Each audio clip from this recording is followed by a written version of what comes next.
I mean, God called me into full-time ministry. That took me overseas. That intentionally took Becky and I and our family to a path that was to a place that there was an incredible amount of darkness. 1%, 0.1% were actual followers or evangelical believers in Macedonia. Now, there were lots of people that claimed Jesus as Christians, but they weren't following him. Yeah. That was religion. It was a part of their culture. But only 0.1% were actually followers of Jesus Christ as disciples of Christ. And that numbered between about, at the time, there's more now, of course, but at the time there was about 2,000, 2,500 in the whole country. And then when you took, that was of the Macedonian ethnicity, then if you took Albanian ethnicities, there was a place where there was only one, and then by the time we were done there were 5. Wow. It's hard to imagine that small a number of people that were committed to Jesus. Yeah, we got that covered in my family. Yes. You know? Yeah. It is so hard to think about that number. And then you think about how difficult it is for them culturally. Right. To go against the culture. Yeah. And so one of those 5 was, we were instrumental in watching him come to Christ, because he came to our door of our church and knocked and was desperately in need of help for a son who was a drug addict, was strung out on heroin. And he was coming in as a Muslim, an Albanian man, and we came in and began to minister to him and saw him come to Christ, saw his son come to Christ, saw his mother come to Christ, his wife come to Christ. And next thing you know, the one turned into 5, you know, and it wasn't us. We weren't special in any way. It was God doing something in this man's life. And see, that's it. We are not a source of light. Right. Christ is the source of light. Yes. We are reflecting the light. Yeah. That's all we're doing. So to think that we are the light, we are the ones that are bringing the hope into other people's lives, this is not true. Yeah. Christ is the one that brings the hope. Christ is the one that brings the salvation. Yeah. Christ is the only one who can bring life into people's lives. Yeah. All we are is a reflection of Christ in us. Yeah. And those are times where it causes me to think, how well am I reflecting Christ? Am I a dim reflection of who Jesus is? Or am I a bright and shining reflection of who Jesus is and what he has done? Yeah. And I think with the time that we're living in right now, where there's an incredible amount of stress, an incredible amount of anxiety and nervousness about, you know, what is going on within our culture. And it's more than just civil unrest, but we're talking about health-related issues and family crises and social issues and all of this that is churning up from the bottom.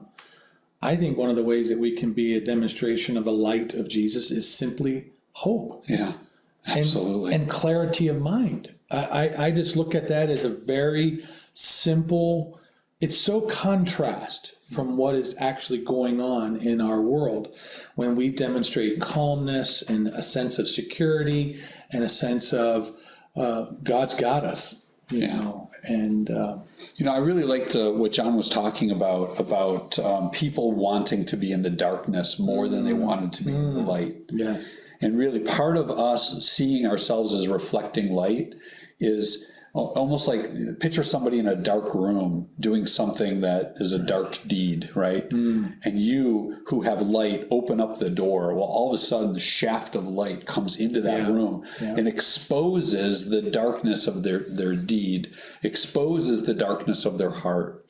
They have 2 different choices at that point in time when that is happening, right? One is they can get up and they can slam the door. Yep. So that they can remain in their darkness because they don't want what is done in darkness to be seen in the light. But the other way that they could do, the other thing that they could do is they could welcome that light. And I think that goes for us as Christians as well. You know, the things that we do in the darkness, the things that we do in the times of being alone, the things we do in the middle of the night. And it might not be something that we're doing, but it might be that those thoughts that creep into our mind. Right. Those are the times when anxiety has a large megaphone speaking into our hearts. Those are the times when the worries and the fears, those are the times that the doubts that we have about life, about God's love for us, or our ability to be able to be used for the kingdom.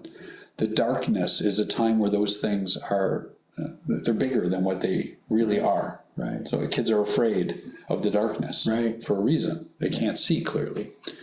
And I think that we, as we talked about at the end of the message there, that we need to open that door. And we need to allow the light of other people to shining, Christ shining through other people. We need to allow that light to come into our lives. Yeah. And I so appreciate your friendship, friendship with elders in this church, who I've said, look, let's open the door. I need you to be looking at what's happening in my life and show me those things that I can't see in the darkness. Show me the things that I'm thinking that are wrong, or I'm doing that are wrong, because that is definitely best done in community. Yep. Last night was the first time that our connection group got together.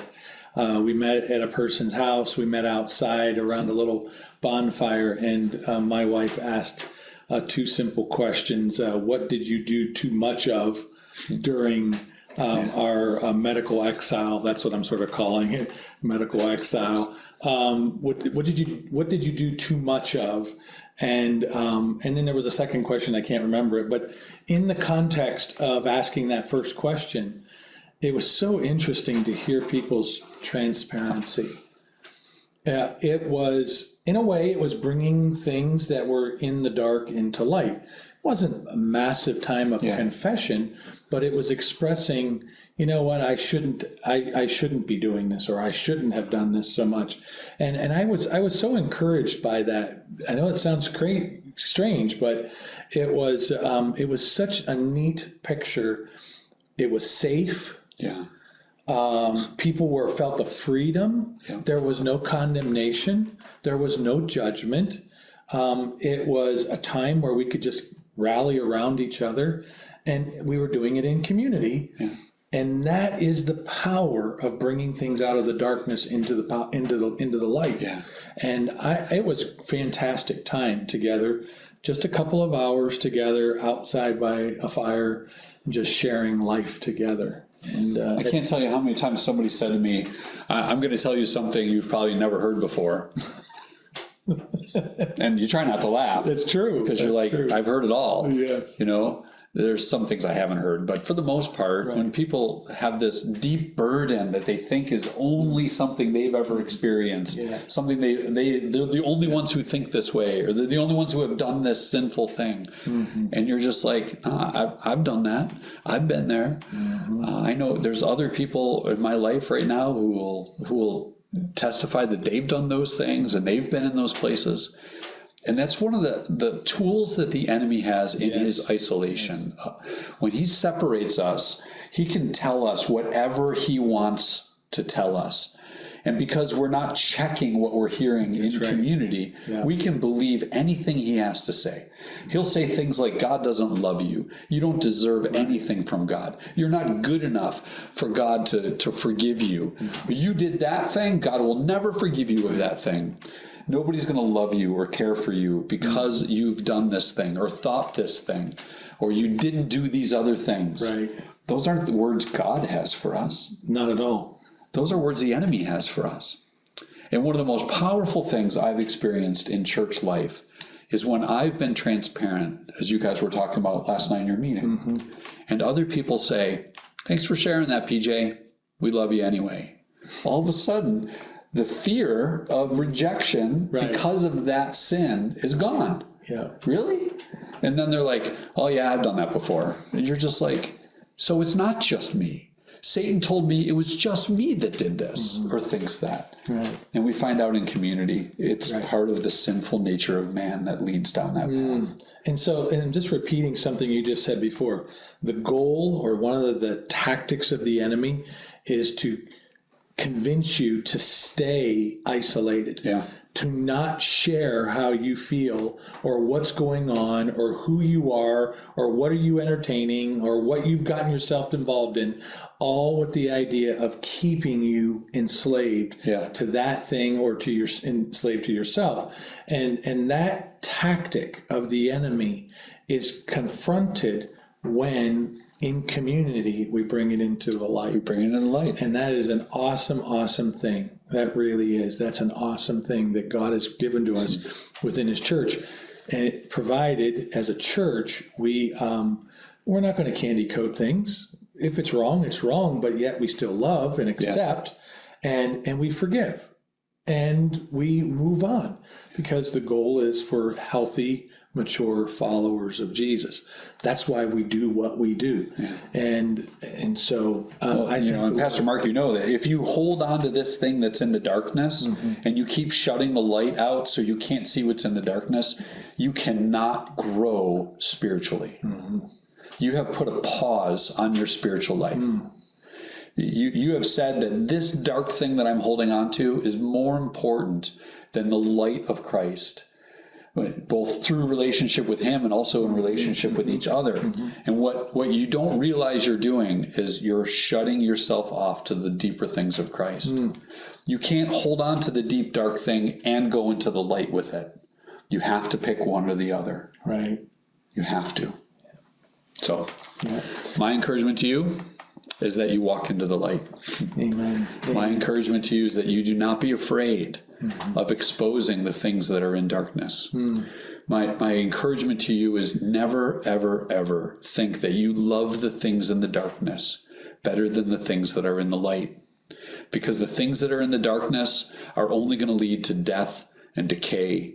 They're only going to lead to those things. You can't have a healthy relationship with Christ in the darkness. It must be done in the light. And why? Because John said Jesus is the light. The light. Yeah. In him there is no darkness at all. Not even a hint of darkness in Christ. And when you want to be with Jesus, you have to walk into his light and let it shine in you and through you. Thank you so much for joining us today. And Pastor Jim, Mark, myself, we're glad that you have chosen to spend this time with us today as we're doing this video podcast of what happened, what we talked about on this past Sunday. And our desire is to do this at least once a week. It's to just give you a look at sort of what's in our hearts and in our minds, what we're thinking about, to reiterate the truths that the Lord has given to us, and for it to do it in this sort of a different setting of this topic, and particularly the topic of light and darkness. So thanks for joining us today. It's very important that you know that we love you, that you are important to us. The ground is level at the cross, and we're not surprised by the things that we get ourselves into. And understand, we both said we.